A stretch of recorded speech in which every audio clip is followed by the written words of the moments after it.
Hello, this is Miss Flora Williams. I want to talk to you a little bit about Food and Nutrition Quiz Bowl 101 and being a member of the Food and Nutrition Quiz Bowl in Brazos County in 2015, where many of our contests will actually take place in 2016. Okay, the purpose of Food Quiz Bowl or Quiz Bowl altogether is to enhance and demonstrate knowledge and skills related to your 4-H projects. In this case, your food nutrition project, and this is for those people who are competitive. So it's a semi-compatible setting where we do encourage you to be friendly, cooperative, and then let fairness prevail. Okay, so these are some basics about Quiz Bowl. The officials at the game, you will have the moderator. They're the one who will direct the match and ask all the questions during the contest. Then you have the timekeeper who's going to keep up with the time. Some of these roles are shared. One person might do more than one of them. Then you have your referees or your judges. They're the one that hold and provide the reference materials in case there are any protests. And we'll talk a little about protests later. Then you have the official scorekeeper. They keep the score and announces the score after each question is asked. And then you have the scoreboard attendant. They're the one who will visually post that score. Their score is not the one that's official, it's the official scorekeeper, but hopefully those scores are going to say the same thing. So I encourage you coaches to make sure that you're keeping score. Okay, the rules, you divide it up by age divisions. There are two divisions. You have the juniors who are 3rd grade through 8th grade, and then you have the seniors who are 9th grade through 12th grade. Each team will consist of 3 to 4 members. I always encourage you to start out with a team of 4. In the event someone becomes sick or something, you can still compete. Only the contestants, each team's coach of that match that's in progress, and the contest officials are allowed in the contest room during all the matches, except during the final match. If the facility allows or is big enough for other contestants to attend the contest, then that can happen, but you have to remember to be very quiet and respectful while the contest is going on. A few more basics as far as the rules. All the questions will come from the references. So when you look up the Texas Quiz Bowl guide, it will have the references for the Food and Nutrition Quiz Bowl. That's where all the questions will come from. Now, a lot of those you can actually download them, put them on your phone. I know on my phone I have the Nutrients at a Glance and also the dietary guidelines. I just have those saved as an iBook on my phone. So whenever you have extra time, you can look at those resources. Not during the contest, of course, but so you're getting familiar with the content. There are 3 types of questions you can be asked during a quiz bowl. You have the individual questions. Those start the match out. Each individual contestant is asked a question alternating from the team captain from team 1 to the team captain to the opposing team, going to player 2 from each team, then player 3 from each team, then player 4 from each team. And then after each person has an individual question, you move into the toss-up questions, and those are just a question that's asked by the moderator, and the contestant that knows the answer should buzz in. And then also some of the toss-up questions will have a bonus question attached. A toss-up question and your individual questions are worth 1 point. Your bonus questions are worth 2 points throughout the match. At least 1/4 of the questions of the toss-up questions will have a bonus attached to it. Okay, so the way that the game proceeds, it is a double elimination tournament. It's played in 2 rounds, individual and toss-up. Again, just a little bit of review on that. And then with the as far as the double elimination tournament, once you your team loses 2 rounds, then they're out of the tournament. The coin toss determines which team will go first. So if you win the toss, you can decide if you would like your team to go first or if you would like for the opposing team to go first. Okay, and that's done by the team captain. Individual questions can only be answered by addressed team member and alternate teams.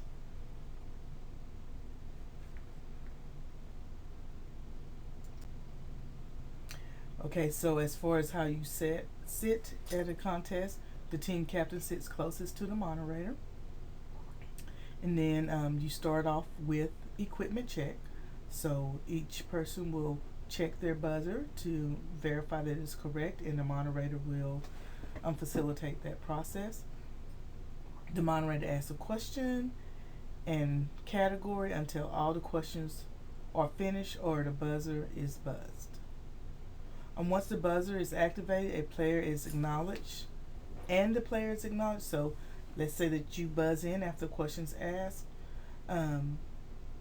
When the moderator acknowledges you, you have 10 seconds to answer that question. So if you still need to think about it after you're acknowledged, you have 10 seconds. But please answer within that 10 seconds. Otherwise, you lose a point. To answer any question, you must buzz in and be acknowledged by the moderator. Okay, just buzzing in and saying the answer is not going to cut it. Make sure you're acknowledged by the moderator. If a participant answers a question without being acknowledged, the team will lose a point. So we want to be very clear. Okay, if the answer to any question rather read to its completion, so whether that moderator gets all the way through the question or not, if the answer is incorrect, then the question will not be repeated for the opposing team, and it's discarded and 1 point is lost. So, and then it's optional for the moderator if they want to go ahead and read the correct answer.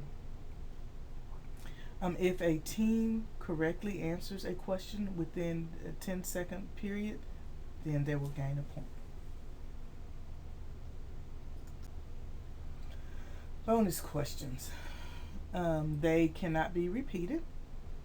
Okay, so if a question is a bonus question, it will only be directed to that team that won the toss-up question.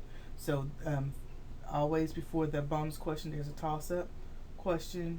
The moderator will let you know that this toss-up question has a bonus attached.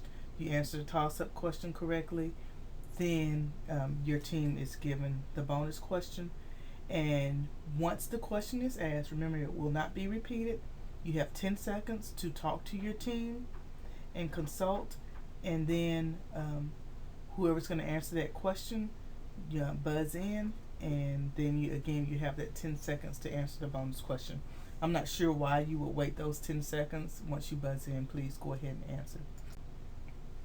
Timeouts. Either the team captain or the moderator may call a timeout for a rule clarification or to allow any unexpected problems. Coaches are allowed one 1-minute timeout during the match. Okay, so a coach's timeout should be used as a way to preserve the positive youth development experience. So let's say that your team the other team is really gaining a lot of ground on you. Maybe your coach will call a timeout to kind of get you refocused. Timeouts are allowed only after a question is answered and before the next question is started. So in the middle of the moderator asking a question, you may not call a timeout. Unsportsmanlike conduct may result in one or the following happening. You will receive a warning, but I don't anticipate that even having to happen. Dismissal of a team member, dismissal of the coach, or dismissal of the whole team. Okay, so only audience members directly associated with counties competing in a current round of play will be permitted into the contest room. Okay, any audience member making excessive noise or movement that could influence a team answer will be asked to leave the room. So you're expected to be very quiet if you're in the room and you're a member of the audience.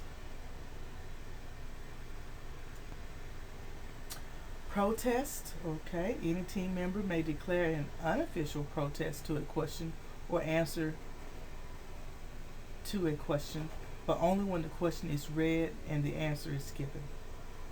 Once an unofficial protest has been made, the team lodging the protest has 10 seconds to consult or to talk to declare an official protest. So let's say that your team gave an answer, you feel like that answer was correct. You might want to do an unofficial protest. Take those 10 seconds to talk to your team members, and you decide, yes, our answer was right, so we are going to protest it. Or you might realize, oh no, that's right, that answer was incorrect.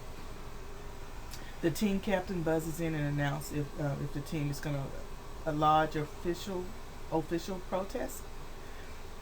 If the protest focuses on contradicting information from the official reference, then the team will be allowed 2 minutes. So if you launch that protest and it's different from what the moderator has in their references, then you have 2 minutes to look through the references and to find the correct answer and provide it to the referee or the judge.